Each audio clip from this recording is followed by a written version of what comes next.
কোটি টাকার space technology ফেলে রেখে নাসা ভরসা করলো একটা স্মার্টফোনের উপরে। আচ্ছা, এটা কি সত্যি কাকতালীয় নাকি এর পেছনে রয়েছে কোনো বড় বাণিজ্যিক উদ্দেশ্য?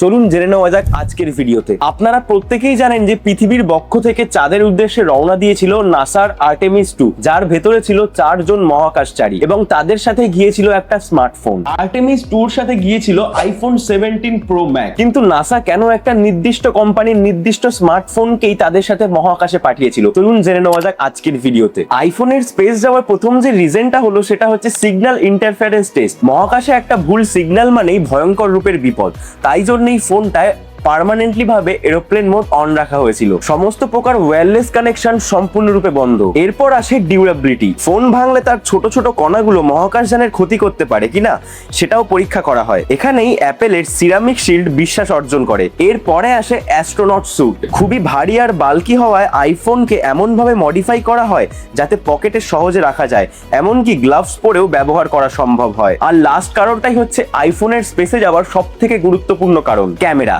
হ্যাঁ, একদমই ঠিক। আমরা প্রত্যেকেই জানি যে আইফোন সব থেকে ডিটেইলড ছবি তোলে এবং লো লাইটে এর পারফরমেন্স যথেষ্ট বেটার, এবং স্পেসক্রাফট থেকে চাঁদের নিখুঁত ছবি তোলার জন্য সব থেকে এগিয়ে থাকে আইফোন। এই জন্য নাসা ব্র্যান্ডকে নয়, একটা বাস্তব প্রয়োজনকেই বেছে নিয়েছে আর্টেমিস 2 এর জন্য। ভিডিওটা শেয়ার করে দিন আপনার সেই সমস্ত অ্যান্ড্রয়েড বন্ধুর সাথে যারা কিনা রাত দিন আইফোনকে গালাগালি দেয়। হ্যাঁ, যেখানে স্যামসাং খালি চাঁদের ছবি তুলে যায় সেখানে আইফোন চাঁদে পৌঁছে গেছে। বেশ জটিল।